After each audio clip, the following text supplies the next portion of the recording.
نمونە 3 سارمی موکری کۆنەگاوری یەزیدی 912 کۆچی. لە سەردەمی ئاقۆینلوودا ناوچەی موکریان وەکو مەڵبەندەکانی تری کوردستان کەوتو بووە ژێردەستی ئێلات و سەرانی تورکمانەوە. کاتێ ئەمیرەکانی بەیاندوری بەربوو نەجیانی یەکتری، میرە لێخراوەکانی کورد کەوتنەخۆ بۆ دەرکردنی تورکمان و دامەزرانەوەی دەسەڵاتی خۆیان.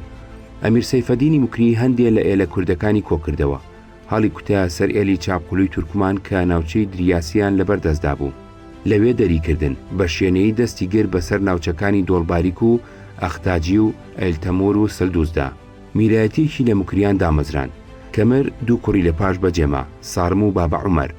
سارم لە کاروباری حکومڕانیدا جێگەی باوکی گرتەوە. مردنی میر سەیفەدین و دەرکەوتنی سارم هاوزەمان بوو لەگەڵ سەرکەوتنی شای ئیسماعیلدا.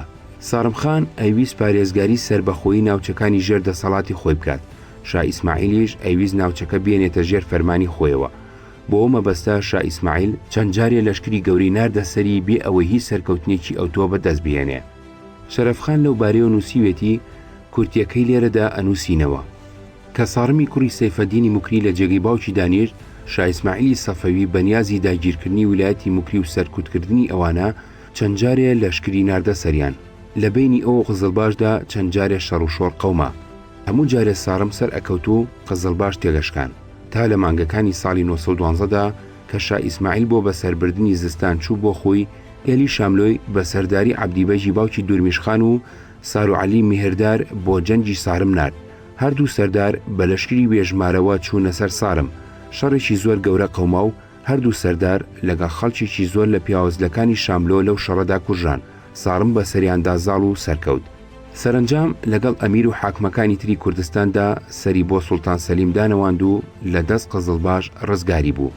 کە سوڵتان سلێمانی قانونی چوە سەرتەخت، سارم بۆ دەربڕینی دڵسۆزی و گوێڕایەڵی خۆی سەردانی سوڵتانی کرد.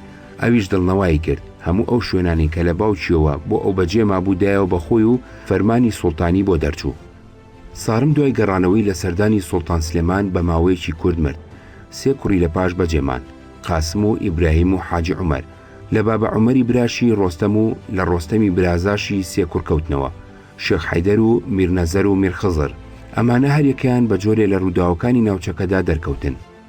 شەرەفخان ڕووداوەکان بەم جۆرە ئەجێڕێتەوە، بەڵام نووسەرێکی عەجەم لە کتێبی تاریخ عالەم ئارای سەفەویدا کە بۆ ژیان و شەڕەکانی شای ئیسماعیلی تەرخان کردووە، هەمان ڕووداو بە جۆرێکی تر ئەجێڕێتەوە کە هەم باری سەرنجی ڕسمی دەربارەی ئێران دەرەبڕێ و هەم جۆری نۆڕینی عەجەم لە کورد و تەقەلاکانی بۆ ڕزگاری ڕوونەکاتەوە. نووسەری عالەم ئارای سەفەوی هێرشی لەشکری قزڵباش بۆ سەر ئێلەکانی موکریان بەم جۆرە ئەجێڕێتەوە. لەلای تەورێزەوە نێردراوی هادووتی: ئەی شەهریار، سارمخانی پاشای کوردستانی چکاری ڕەنگە مەبەستی موکری بێ و لەگەڵ ئێلەکانی کوردستان بیستویانە کە محەممەد کەرهی یاخی بوو و شا ئیسماعیل چۆ بۆ یەزد، ئەویش تەپڵی هەڵگەڕانەوەی لێداوە. 40,000 کەسی پێش خۆی داوە چۆتە سەر سوڵتان ئیبراهیمی برایشا بۆ گرتنی تەورێز.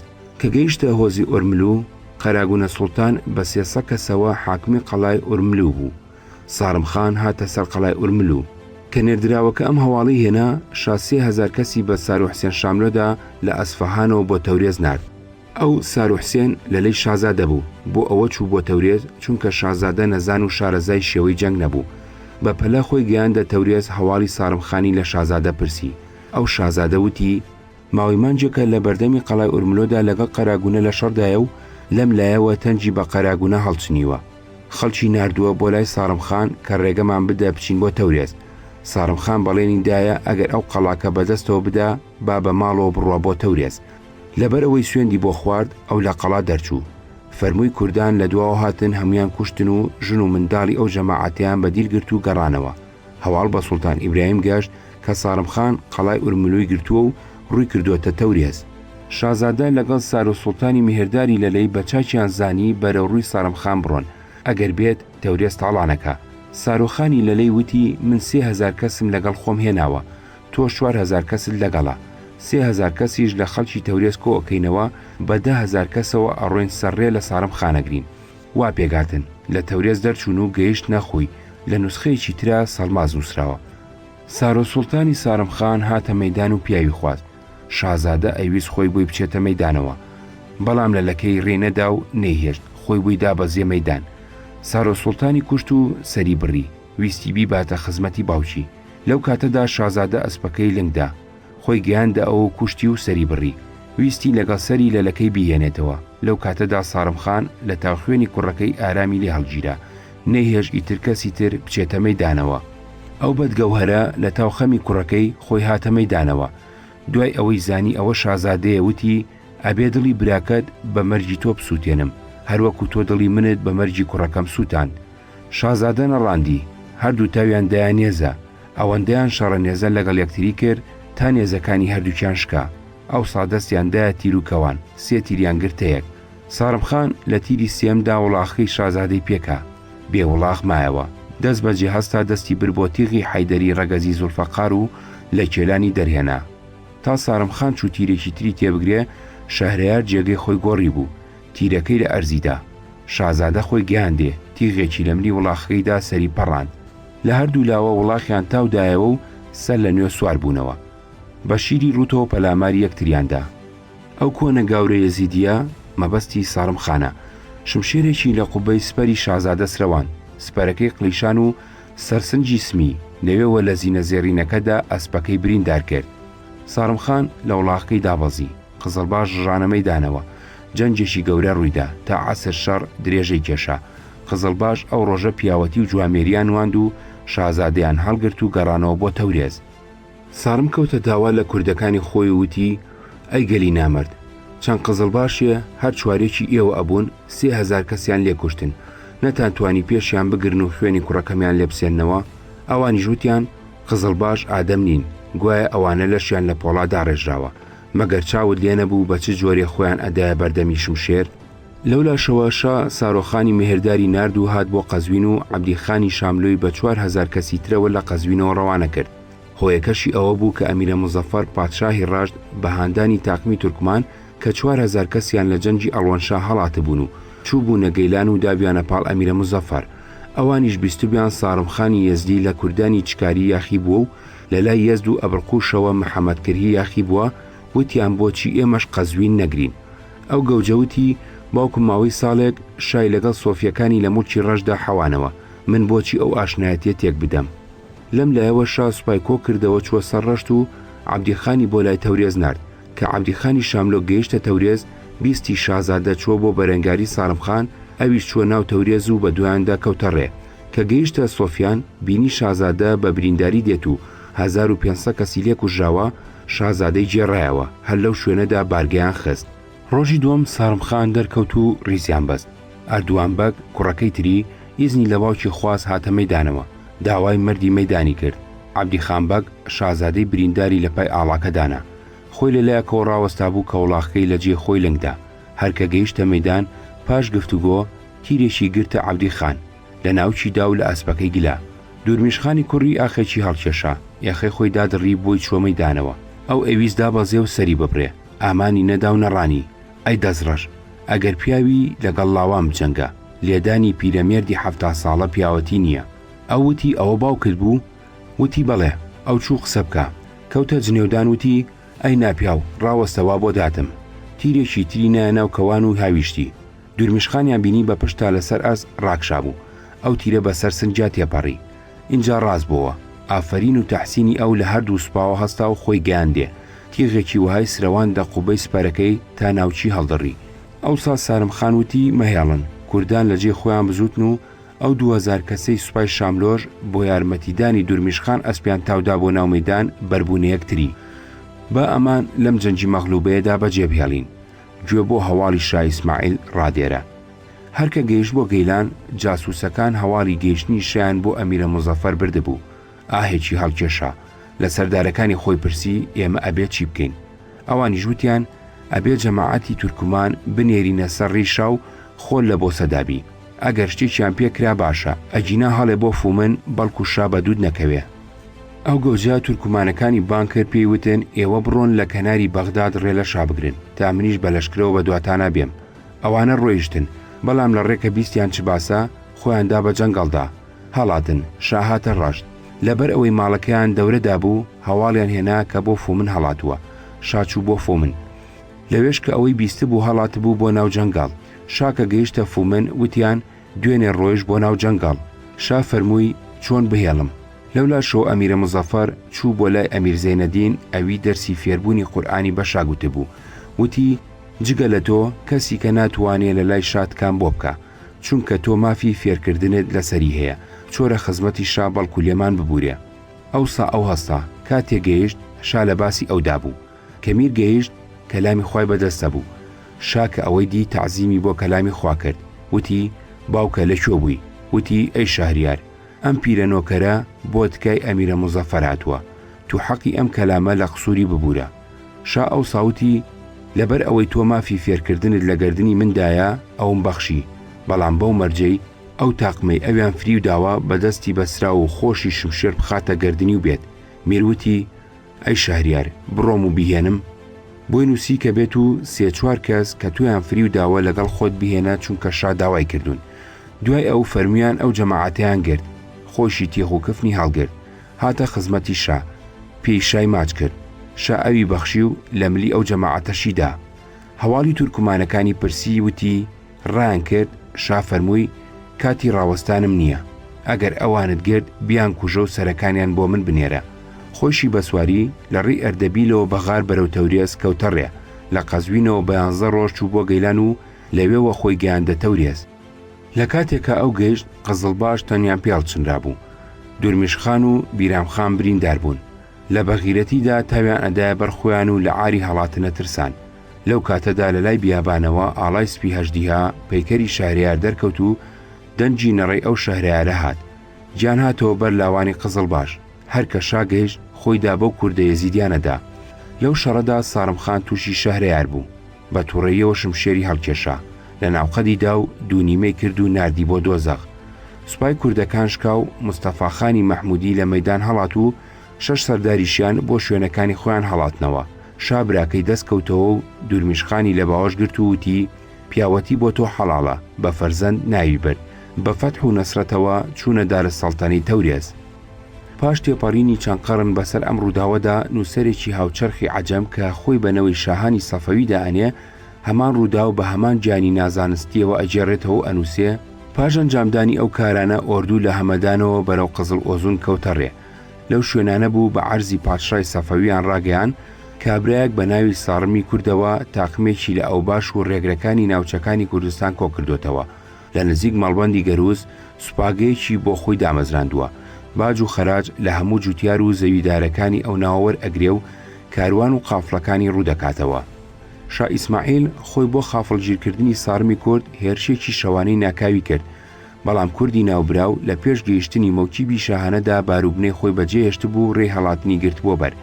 هەموو شتەکانی کەوتە دەست لەشکریانی قزڵباش و تاقمێکیش لە دەست و پەیوەندەکانی ئەو کە ڕێگەی هەڵاتنیان ئەپێوە بەدەستی ڕاونەرانی قزڵباش لە ناوبران. اینجا مەوکیبی شاهانە سەبارەت بەوەی هەواڵ هاتبوو کە ئەمیر حسامەدین حاکمی گەیلان هەمان نووسەر لە جێڕانەوەی تێهەڵچوونی قزڵباش و سارمی کووردا ئەنووسێ لە وەرزی بەهاری ساڵی 1912دا ئۆردوو لە گەرمیانی تارمەوە ڕووی کردە زۆزانی سوڵتانیە. ماوەیەک لەو ناوچە خۆشەدا بە ئەسب سواری و تیراویشتن و ئاداب و ڕسومی ڕۆژانی جەژنەوە خەریک بوو.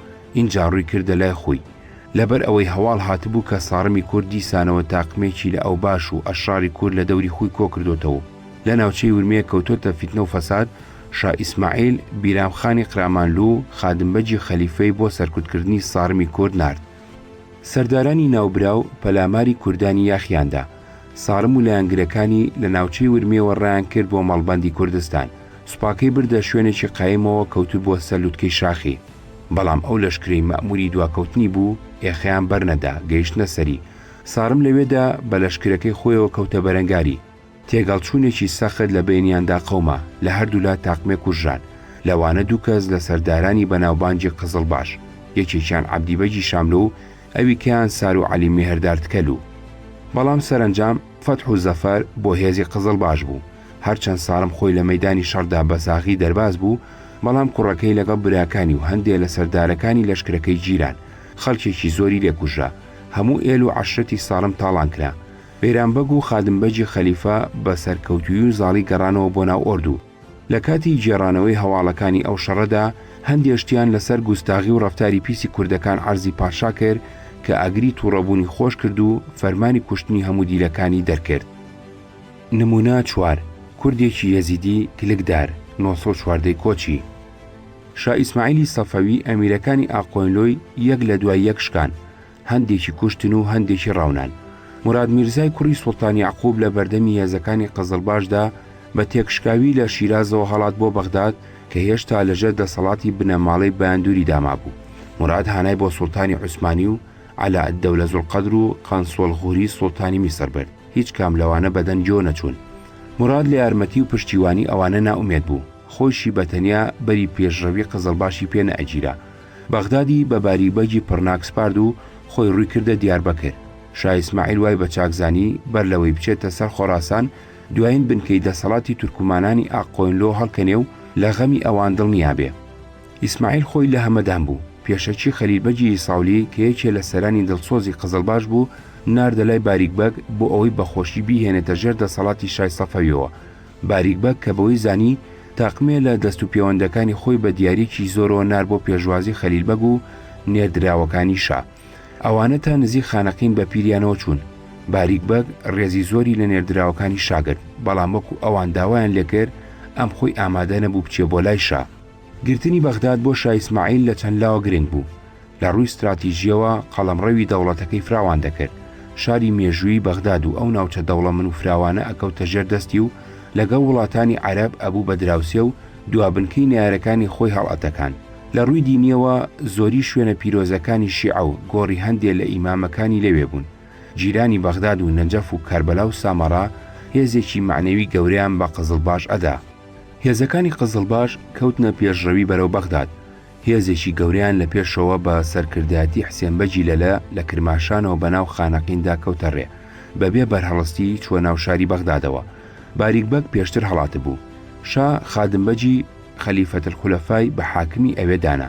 خۆشی لە جیمادی دووەمی 1940دا چووە ناو بەغدادەوە پاش زیارەتی گۆڕی پیرۆزی ئیمامەکان لە کازمین و نەجەف و کەربەلا بە خۆی و هێزە گەورەکەیەوە کەوتە ڕێبەرەو خوزستان.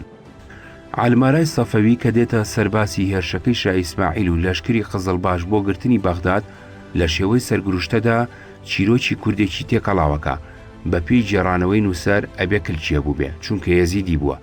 مەبەز لە یەزیدی لێرەدا پەیڕەوانی ئۆلی یەزیدی نییە، بەڵکو مەبەز لە پەیڕەوانی یەزیدی کوڕی مەعاوی ئەمەویە کە لەلایەن شیعەوە بە دوژمنی خوێنەخۆی ئالی عەلیدا ئەنرێ. وشەی یەزیدی لێرەدا و لە جێڕانەوەی چیرۆکی سارمخاندا وەکو جنێو بەکارهێنراوە. ئەم چیرۆکە نیگایەکی جۆری نۆڕینی قزڵباش لەگەلی کورد پیشان ئەدا. عالمارای سەفەوی نووسیوێتی لەم لایەوە شاه فەرمووی چاوە مەفرێ سوپا بکەوێتە ڕێ. لە پێشەوە حەسەنبەجی حەڵواچی ئۆغڵی و دوورمیشخانی نارد. کاتی ئەوان گەیشتن شەڕگەرم بوو. هەڵیان کوتایە سەر پشتەوەی لەشکری بایرەک سوڵتان. مەبەستی باریکبەگی پڕناک حاکمی بەغدادە. بایرەک ئاخیەڵ کێشا بە ناچاری کەوتە شەڕەوە کە ڕۆژ بووەوە ئاڵای نەسڕ و مینەڵڵا لە دەشتی بەغداوە دەرکەوت.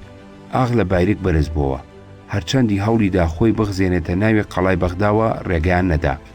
کەشیعەکانی بەغداد لە بەرزایی بورجەکەوە ڕوانیان ئاڵای هەتا و ڕووی هەژدیها پەیکەری شایان بینی، زانیان کە ئەگەر بایرەک سوڵتان بێتە ناو قەڵاوە ڕۆژانی مەترسی درێژە ئەکێشێ چوونە سەر بەندیخانە.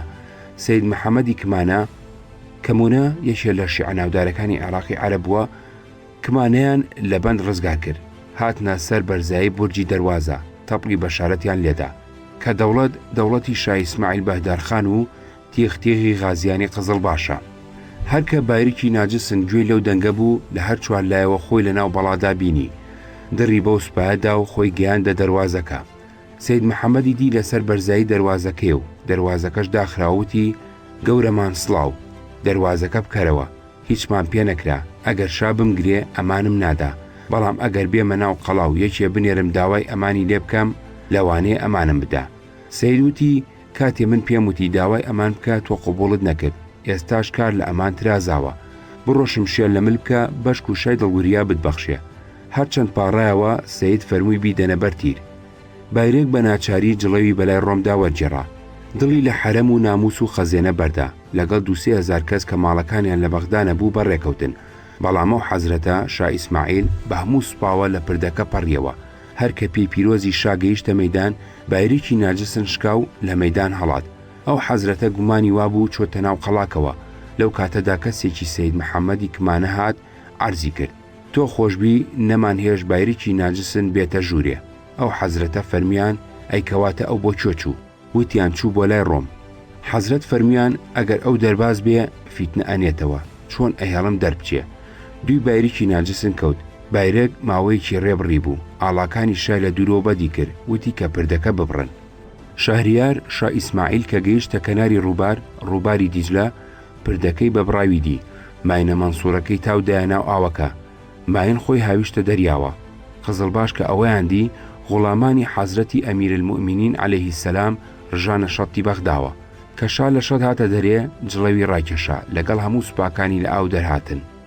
ئەو حەزرەتە فەرمیان سیر بکەن ئاخۆ هیچ کەس ئاو بردوێتی. وتیان شا سەلامەت بێ تەنیایەکی ئاو بردوێتی وا ئەڕوا. شا فەرمووی معلوم نییە ئەو کابرایە لە ئێمە بێ بڕۆن بیگرن و بیهێنن. مەلەوانەکان چوون گرتیان و هێنایان. حەزرەت فەرمووی دەرپێکەی دابکەنن. کە دەرپێکەیان داکەن بەڕێکەوت کلچیە بوو. نیشانەیەکی پێوە بوو کە لە کوردانی یەزیدی و نۆکەری بایرێک بوو. لەبەر ئەوەی بەتەنیا لە ناو قزڵباشدا بەجێ مابوو ئەویش تاجێکی پەیدا کردبوو لە سەری نابوو.